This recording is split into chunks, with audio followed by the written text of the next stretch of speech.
Paggising mo sa umaga, parang may mabigat na bagay sa paa mo. Hindi pa man nakakatayo, ramdam mo na agad yung paninigas. Nakangiti ka pa rin, pero sa loob-loob mo may kaba. Normal lang ba talaga ito? Sa una, sinasabi natin, siguro kasi antok pa ako. Pero habang lumilipas ang araw, nararamdaman mong mabagal ka na. Madalas kang mapaupo. Minsan may pamumuli ka at minsan parang nanginginig ang tuhod. Pero hindi ka nagsasabi kasi iniisip mong parte na ito ng pagtanda. Ngayon, hayaan mong sabihin ko ang hindi sinasabi ng karamihan. Ang totoong dahilan ay hindi edad, kundi ang mga almusal at ugaling araw-araw mong inuulit na unti-unting nagpapahina sa binti mo. May tawag dito ang mga doktor, sarcopenia, ang tuloy-tuloy at tahimik na pagnipis ng laman at lakas sa ating mga binti. Ayon sa pananaliksik, kung mali ang unang kinakain mo tuwing umaga, pwedeng bumaba ang lakas ng binti mo ng hanggang 33% sa loob ng 10 taon, kahit wala kang iniindang sakit. At ang mas nakakagulat, ang kasalanan ay madalas nagsisimula bago pa mag-alas 8 ng umaga. Bakit? Kasi habang hindi ka pa kumakain, ang katawan mo ay nagsisimula ng kumain ng sarili nitong laman. At alam mo kung anong laman ang unang nauubos? Yung nasa binti mo. Yung ginagamit mo para tumayo, maglakad, at di matumba. Ngayon baka iniisip mong, normal lang naman siguro to sa edad ko. Pero teka, paano kung sabihin ko sa iyo na may 5 almusal at 5 ugali na kayang ibalik ang lakas sa binti mo at pigilan ang pamamanhid, paninigas at pagkadulas? At hindi ito gamot, hindi ito supplement. Ito ay simpleng pagkain na minsan ay nakatabi lang sa kusina mo at mga gawing kaya mong simulan bukas ng umaga. Pero bago tayo tumuloy, isang tanong. Naranasan mo na rin bang manigas ang binti mo pagkagising? O napapadalas ba ang pamumulikat sa gabi? Ikwento mo sa comments. Baka may kapareho ka rin pala ng pinagdadaanan. Ngayon, sa unang almusal natin, malalaman mong minsan ang pinakamabisang gamot ay yung matagal mo nang binabalewala. Isang buong itlog, huwag kalimutang isama ang yolk. Isang pirasong itlog. Mukhang simpleng almusal lang, pero para sa mga senior na unti-unting nanghihina ang binti, ito'y pwedeng maging panangga sa pagkaparalisa. Sa tuwing natutulog tayo sa gabi, halos 9 na oras tayong walang kinakain. Pagkagising, kung walang tamang pagkain agad, ang katawan ay nagsisimulang gamitin ang sariling kalamnan bilang energy. At ang unang naaapektuhan ang mga binti. Ang buong itlog ay may taglay na protein at mga essential amino acids na kailangan ng muscle para makabawi. Pero ang tunay na yaman ay nasa yolk, yung dilaw na karaniwang iniiwasan. Dito makikita ang vitamin D, B12, choline at leucine na siyang nagpapasimula ng muscle repair at growth. Ayon sa pananaliksik mula sa University of Illinois, ang seniors na kumain ng 2 buong itlog araw-araw ay nagpakita ng 35% pagtaas sa leg strength sa loob ng 8 linggo. Bukod pa rito, ang itlog ay may iron na madaling ma-absorb, tulong sa sirkulasyon ng oxygen sa mga binti. Kung madalas kang manigas ang tuhod, mawala ng balanse o mahirapan tumayo, posibleng senyales ito ng kalamnan na nauubos sa bawat umaga. Ang isang itlog ay kayang itigil ang prosesong ito kung kakainin sa loob ng 30 hanggang 60 minuto pagkagising. Pwede mo itong kainin bilang nilaga o scramble na may spinach o kamatis. Basta't huwag mong aalisin ang dilaw, doon nagmumula ang tunay na proteksyon ng binti. At kung inaakala mong sapat na yan para sa buong araw, baka magbago ang isip mo sa susunod na almusal. Dahil ang pangalawang pagkain ay tila inosente, pero kapag mali ang timpla, ito'y tahimik na nagpapabigat sa bawat hakbang. 2 oatmeal na may chia, laban sa panghihina. May mga pagkain na akala mo'y pampabusog lang, pero sa katawan ng isang senior, ito'y pwedeng magsilbing pundasyon ng lakas. Isa na rito ang oatmeal, lalo na kung sinabayan ng chia seeds. Ang oatmeal ay may taglay na beta-glucan, isang uri ng fiber na tumutulong sa blood sugar control, fat metabolism, at inflammation reduction. Kapag stable ang blood sugar, mas mahusay ang pag-absorb ng protina ng katawan at mas madali ang repair ng kalamnan, lalo na sa binte. Sa kabilang banda, ang chia seeds ay mayaman sa omega-3, calcium, magnesyo, at potasyo, apat na mineral na pangunahing kailangan para sa maayos na contraction ng muscle, paggalaw ng nerve signals, at pag-iwas sa pulikat. Ayon sa isang pag-aaral mula sa Harvard, ang mga matatandang kumakain ng kombinasyong ito sa almusal ay mas bihirang makaranas ng leg cramps, pamamanhid o paninigas ng hita sa gabi. Sa madaling salita, ang simpleng oatmeal na may chia ay hindi lang pampabusog. Isa itong pampatatag ng kalamnan, pampanumbalik ng balanse at tagapigil ng panghihina ng katawan. Narito ang tamang paghahanda. Pakuluan ang 3 kutsara ng rolled oats sa tubig o nut-based milk. Habang mainit pa, ihalo ang 1 kutsarang chia seeds. Para sa dagdag na lasa, pwedeng lagyan ng saging o ilang piraso ng blueberries. Natural na tamis, hindi artipisyal. Kung isa ka sa mga nakakaranas ng pananakit ng tuhod tuwing paakyat sa hagdan o kaya'y mabilis mapagod sa lakad, baka ito ang almusal na matagal mo nang hinahanap. Hindi ito gamot, pero pwede nitong pigilan ang mga sintomas na akala mo'y parte na ng pagtanda. At kung inaakala mong sapat na to, huwag ka munang magtiwala. Dahil ang susunod na pagkain ay tila walang kasalanan, pero minsan siya ang dahilan ng panibagong pag-atake ng pamumulikat sa gabi. 3 saging kalaban ng pulikat sa gabi. Gabi na, tahimik ang paligid, nasa kama ka na, halos tulog. Biglang may humatak, masakit, isang pulikat sa binti na parang pumipilipit sa laman mo. Paulit-ulit, hindi mo alam kung uupo ka, lalakad o iiyak. Maraming seniors ang ganito gabi-gabi pero hindi alam na isang pirasong saging tuwing umaga lang pala ang kulang. Ang saging ay isa sa pinakamayamang pinagkukunan ng potassium, isang mineral na responsable sa pag-relax ng kalamnan, pagbalansi ng electrolytes sa katawan, at pag-iwas sa biglaang pagsikip ng muscle na sanhi ng pulikat. Ang isang katamtamang laki ng saging ay may halos 400 miligram ng potassium, sapat na para masustentuhan ang nerve signals ng katawan at pigilan ang mga misfire ng kalamnan. Kapag kulang ka sa potassium, mas madali kang makaranas ng pamamanhid, paninigas o pagtirik ng binti sa gabi. Ayon sa Harvard Health, ang seniors na regular na kumakain ng saging sa umaga ay 33% mas bihira makaranas ng pulikat kaysa sa mga hindi kumakain nito. Pero may tamang paraan. Huwag kainin ng gutom ang tiyan. Ihalo ito sa oatmeal o kainin pagkatapos ng itlog para maiwasan ang biglang pagtaas ng blood sugar.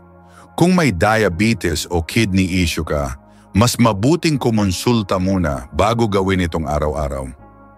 Maliit na prutas pero malaki ang epekto. Isang hakbang lang ito pero pwedeng maging simula ng panibagong ginhawa tuwing gabi. At kung gusto mong malaman pa ang iba pang simpleng pagkain na kayang itama ang karaniwang problema ng mga seniors, mag-subscribe ka sa Gintong Edad.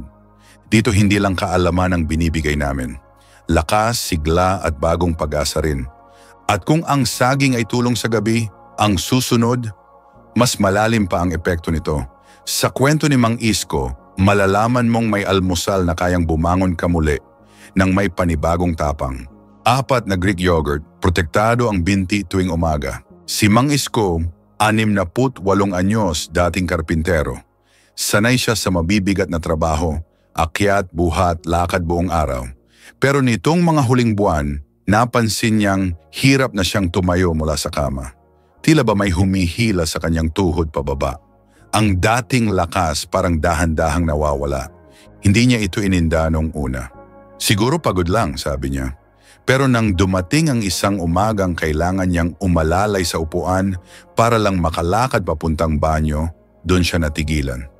Doon niya nakilala ang Greek yogurt, isang pagkain na dati hindi man lang niya pinapansin sa grocery. Ang Greek yogurt ay triple filtered, kaya mas mataas ang protein content kaysa sa ordinaryong yogurt.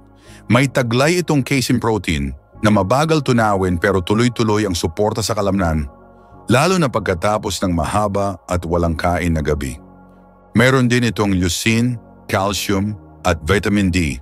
Lahat ay mahalaga sa pagpapalakas ng binte, pagpapanatili ng balanse at pag-iwas sa paninigas ng kalamnan. Ayon sa isang pag-aaral sa Netherlands, ang mga seniors na kumain ng Greek yogurt tuwing umaga ay nakaranas ng mas kaunting pulikat at mas matatag na pagtayo sa loob lamang ng 6 na linggo. Simula nang isama ito ni Mang Isko sa umaga niya. Plain lang, walang asukal, minsan may chia o blueberries. Unti-unting bumalik ang sigla. Wala nang kaba tuwing tatayo. Hindi na kailangan ng sandalan sa bawat hakbang. At higit sa lahat, bumalik ang gana niya sa paglalakad-lakad sa labas na matagal na niyang iniwasan. Ang Greek yogurt ay hindi milagro, pero para sa katawan mong araw-araw ay pinipilit lumaban, ito'y suporta, tahimik pero makapangyarihan. At kung si Mang Isko nga ay nakabangon muli, baka pwede ring ikaw. Dahil ang susunod na pagkain, hindi lang para sa muscle recovery, kundi para sa kaluluwang pagod sa paulit-ulit na kahinaan. 5 salmon at kamote na may asin, lihim na kombinasyon. Si Aling Teresita, 72 taon, tahimik lang sa buhay.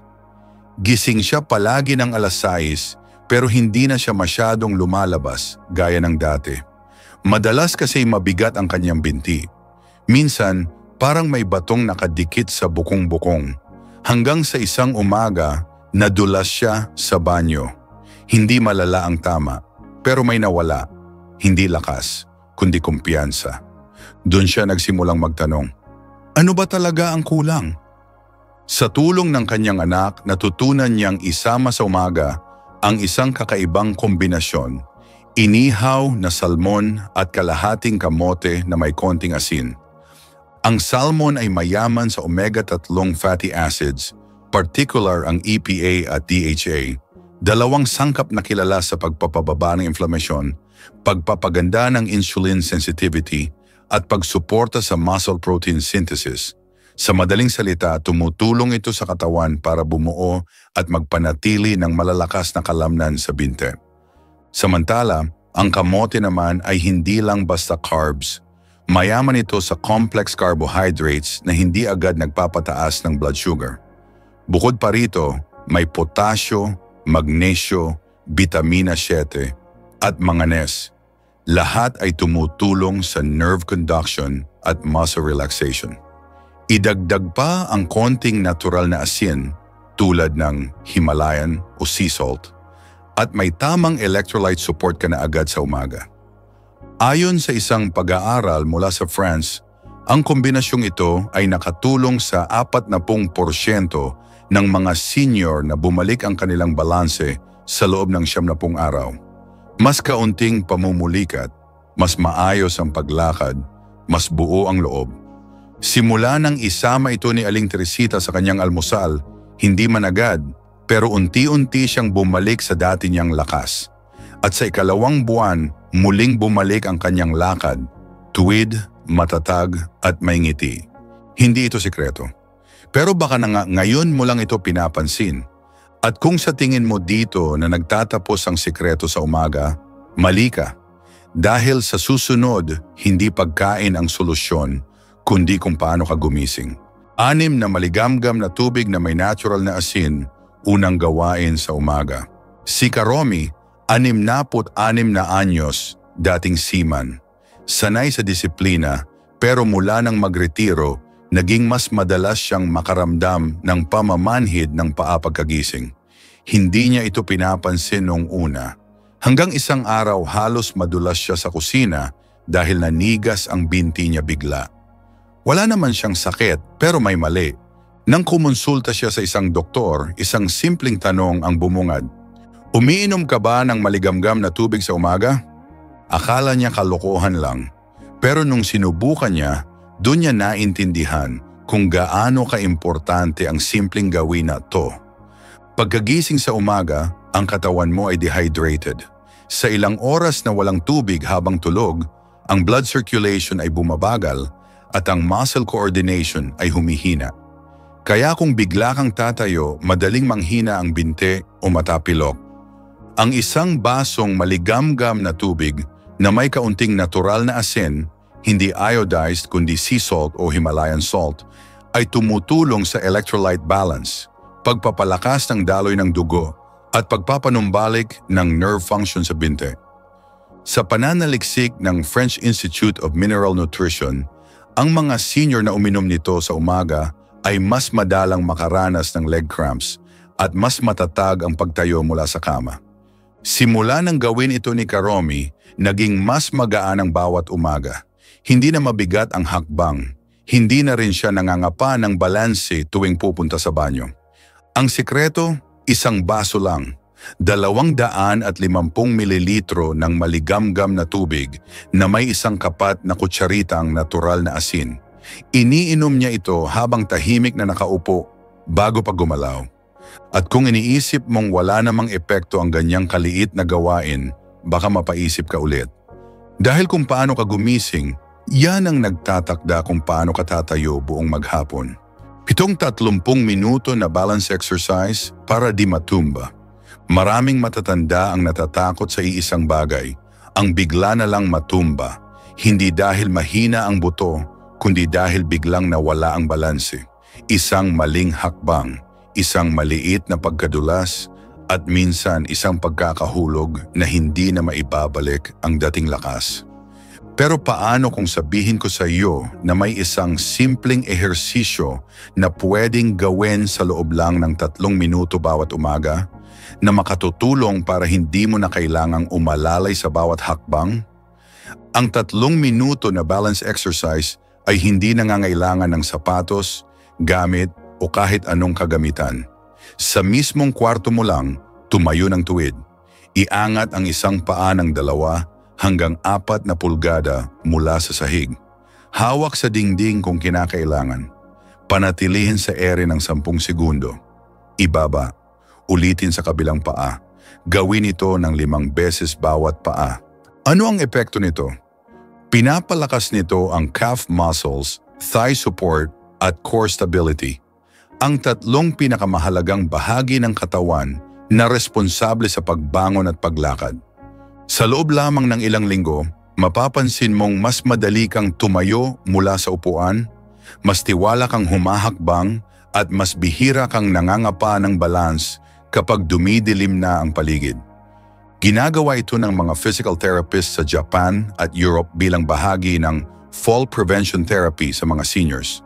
Hindi kailangan ng gym, kailangan lang ay consistency tuwing umaga. At kung may ehersisyo ka ring ginagawa tuwing paggising mo o may paraan kang sinusundan para manatiling matatag ang iyong lakad, ikwento mo sa comments. Baka makatulong yan sa iba pang nanonood na pareho mo ring gustong bumangon ng mas malakas. Dahil minsan, hindi sapat ang may ginagawa ka para sa sarili mo. Minsan, ang payo mo rin ang lakas ng iba. Huwag biglang bumangon, mabagal pero matatag. Isa sa pinakakritikal pero madalas balewalain na ugali tuwing umaga ay ang biglaang pagbangon mula sa kama. Sa unang tingin, simpleng galaw lang ito. Pero para sa mga senior, maaari itong maging simula ng pagkadulas, pagkahilo, o mas malala pa pagkakatumba. Kapag natutulog tayo, bumabagal ang daloy ng dugo. Kapag bigla kang bumangon, walang sapat na panahon ang utak at puso mo para mag-adjust. Ang resulta, nahihilo ka, nanlalambot ang tuhod, at minsan, nawawala ang kontrol sa paa. Kaya't kahit wala kang sakit, pwede ka pa ring madapa. Ang solusyon, gumising ng dahan-dahan. Hindi ito kahinaan, ito ay katalinuhan.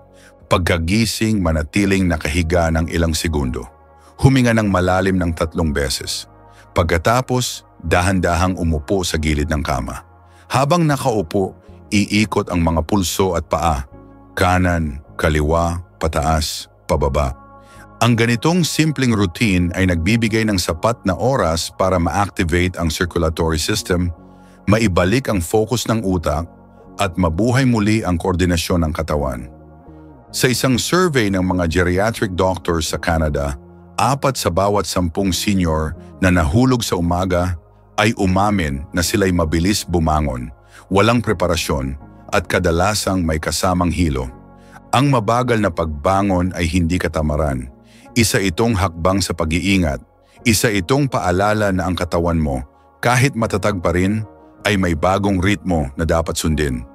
At kung maaalala mo ito tuwing umaga, mababawasan ang kaba sa bawat unang hakbang. Kung iniisip mong hindi ito gaanong mahalaga, isipin mo to. Minsan, ang isang maling galaw sa 7:00 ng umaga ay pwedeng maging dahilan ng 3 buwang pagkakabaldado. Ang susunod na ugali, simple rin, pero sinubok na ng siyensya. Isang sinag lang ng araw, pero may kapangyarihang palakasin ang buto, binti, at tiwala mo sa katawan mo mismo. 9 na maarawan tuwing umaga para sa buto at binti. Si Aling Lisa, 70 anyos, ay laging nasa loob ng bahay. Araw-araw ay nasa salalang, nanonood ng TV, nag-aalaga ng mga halaman sa paso, pero bihirang lumabas. Noon iniisip niyang sapat na ang ilaw ng bintana at ang mainit na kape sa umaga. Hanggang sa napansin niyang mas madalas siyang mapagod kahit kaunting lakad lang. Minsan, nanginginig ang tuhod. May mga araw na parang walang sigla ang kanyang mga binti. Isang beses, dinala siya ng anak niya sa doktor. Sabi ng resulta, mababa ang vitamin D level niya. Isa sa mga pangunahing sanhi ng kahinaan, ng kalamnan at pagnipis ng buto sa matatanda. Mula noon, ginawa niyang ugali ang pagpapaaraw tuwing umaga. Ayon sa mga eksperto, sapat na ang 5 hanggang 15 minuto ng direct sunlight exposure kada araw, lalo na bago mag-9 ng umaga. Sa ganitong paraan, ang katawan ay nakakagawa ng sapat na vitamin D na tumutulong sa calcium absorption, bone density maintenance, at muscle strength lalo na sa bahagi ng balakang, hita at binti. Bukod dito, ang init ng araw ay tumutulong din sa blood circulation at mood regulation. Kaya nga't marami sa mga seniors na regular na nagpapaaraw ay mas masigla, mas matatag ang lakad at mas magaan ang pakiramdam. Simula nang gawin ito ni Aling Liza, naging bahagi na ito ng kanyang umaga. Lumalabas siya sa terrace, dala ang kanyang upuan at isang tasa ng mainit na salabat. Wala pa mang 10 minuto, ramdam na niya ang gaan sa katawan. Mas matatag na rin siya kapag naglalakad sa palengke at hindi na nangangamba sa tuwing aakyat ng ilang baitang sa hagdan. Hindi mo kailangang gumastos, hindi mo rin kailangan ng suplemento. Minsan isang sinag ng araw lang ang sapat para ipaalala sa katawan mong buhay pa ang lakas mo at may saysay pa ang bawat paggising mo sa umaga. Dahati kumain bago mag-8 ng umaga para di kumain ng sariling lakas. May mga umaga na kahit tapos na ang tulog mo, parang pagod ka pa rin. Mabigat ang katawan, masakit ang tuhod, at may kung anong kulang sa lakas ng iyong hakbang.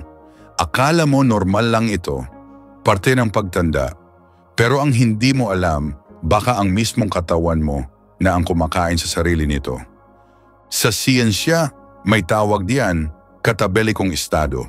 Kapag ang katawan mo ay matagal na walang pagkain, lalo na pagkagising sa umaga, naghahanap ito ng mapagkukunan ng enerhiya. At kung wala kang kinain, ang ginagamit niya ay ang sariling kalamnan. At alam mo ba kung anong bahagi ang unang naaapektuhan? Ang kalamnan sa binti.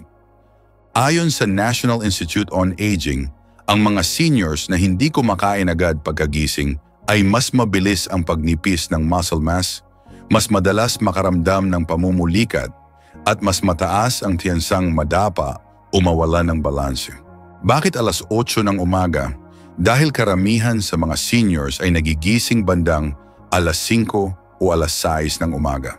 Kung lalampas pa sa 2 oras na walang intake, mas tumitindi ang epekto ng muscle breakdown at hindi ito agad nararamdaman.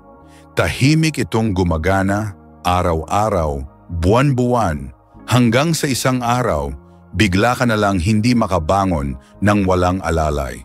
Ang tamang pagkain bago mag-alas 8 ng umaga ay hindi kailangang maging malaki o komplikado. Narito ang ilang halimbawa: isang nilagang itlog, oatmeal na may chia, isang pirasong saging, 2 kalahating kamote na may natural na asin, Greek yogurt na plain, walang asukal. Hindi ito tungkol sa dami kundi sa oras. Ang pagkain sa tamang oras ay nagsisilbing on-switch ng katawan para hindi ito mapuwersang kunin ang enerhiya sa muscle tissue. Kapag regular mong ginawa ito, mapapansin mong mas magaan ang katawan sa umaga, mas matatag ang binti mo sa bawat hakbang, mas bihira ang pulikat o pamamanhid, at higit sa lahat, mas buo ang loob mong bumangon araw-araw. Ilang taon mong inalagaan ang katawan mo. Huwag mong hayaan na sa bawat umaga, unti-unti itong mawala dahil lang sa hindi mo siya pinakain sa oras. Hindi mo kailangan ng mamahaling vitamins or high-protein shake. Ang kailangan mo lang ay disiplina at oras. Isipin mo ito. Bawat umaga, binibigyan ka ng katawan mo ng pagkakataong piliin kung lalakas ka ba o manghihina. Huwag mo siyang gutumin. Pagsilbihan mo siya bago siya magsimulang magsara. At kung nagawa mo na ang siyam sa mga ugaling nabanggit, pero ito lang ang hindi mo pa nababago, baka ito ang nawawalang piraso sa buong larawan. Bonus, isang ugali. Bago matulog, para gumising ng mas matibay ang binti mo. Akala ng marami, sa umaga lang dapat nagsisimula ang pag-aalaga sa katawan. Pero may isang ugali na kapag ginawa mo bago matulog, pwedeng magbunga ng mas matibay na binti pagkagising, kahit wala kang ginagawa habang tulog. Ito ay ang pag-angat ng paa habang nakahiga sa loob ng 5 minuto bago matulog. Paano ito ginagawa? Simple lang. Humiga ka ng tuwid sa kama, itaas ang mga paa at ipatong sa isang unan, kumot, o kahit anong bagay na bahagyang mas mataas kaysa sa puso mo. Manatili sa ganitong posisyon ng 5 hanggang 10 minuto habang kalmado, matay nakapikit, at tahimik ang paligid. Ano ang epekto nito? Una, nakakatulong ito sa venous return, ang pagdaloy pabalik ng dugo mula sa mga paa pabalik sa puso. Sa mga seniors na madalas makararanas ng pamamaga o pamamanhid ng binte, malaking bagay ito. Pangalawa, binabawasan nito ang fluid retention sa lower extremities, na isa sa mga sanhi ng biglaang paninigas ng binti pagkagising. Pangatlo, nakakatulong ito sa paghupa ng inflamasyon, lalo na kung buong araw kang nakaupo o hindi masyadong gumalaw. Ayon sa mga physical therapists, ang ganitong posisyon bago matulog ay nagbibigay ng passive muscle recovery. Walang effort pero may benepisyo. Sa ilang senior homes sa Japan at Europe, ito'y regular na bahagi ng evening care routine. At para mas epektibo, habang ginagawa mo ito, uminom ng kalahating baso ng maligamgam na tubig. Makakatulong ito sa circulation at mas relax ka pang makakatulog. Minsan, ang tunay na pagbangon ay nagsisimula sa tamang paghiga. Pahingahin mo ang katawan mo sa paraang nararapat. Dahil kung paano mo ito tinapos kagabi, madalas siya rin ang magdidikta kung paano ka gigising kinabukasan. Lakas ng binti, lakas ng loob. Sa dami ng napag-usapan natin, iisa lang ang malinaw. Ang binti mong ginagamit sa bawat hakbang ay hindi basta bahagi lang ng katawan mo. Ito ang pundasyon ng kalayaan mo, kumpiyansa mo, at dignidad mo bilang isang senior. At ngayon alam mo na, ang panghihina ay hindi laging dala ng edad. Madalas ito'y epekto ng mga almusal na nakaligtaan, mga gawi na binabalewala, at mga umagang sinimula ng mali. Pero hindi pa huli ang lahat. Sa bawat itlog na kinain mo sa tamang oras, sa bawat saging na tumulong sa pag-iwas sa pulikat, sa bawat ehersisyo, pag-inom o pagpapaaraw, unti-unti mong binubuo muli ang sarili mong lakas. Hindi mo kailangang maging bata para maging matatag. Kailangan mo lang maalala kung paano alagaan ang katawan mong minsan mo nang kinalimutan. At kung sa mga nakaraang buwan ay naramdaman mong lumiliit ang mundo mo dahil hindi mo na kayang pumunta kung saan mo gusto, ngayon na ang oras para simulan ulit. Dahan-dahan, tahimik, pero may direksyon. Kung may natutunan ka sa video na ito, mag-comment ka ng salitang lakas binti. Baka yung simpleng salita ang magpaalala sa iba na hindi sila nag-iisa. At kung gusto mong may mapulot din ang mga kapamilya mong senior, i-share mo sa kanila ang video na to. Dahil minsan, isang simpleng click lang ang kailangan para may bumangon ulit. At kung gusto mo pang matuto ng mga payo para sa katawan, isipan at katahimikan mo sa edad na ito, mag-subscribe ka sa Gintong Edad. Dito, bawat salita, bawat video ay alay para sa'yo. Sa Gintong Edad, ang pagtanda ay hindi paghina, ito ay pagbawi ng tunay na lakas.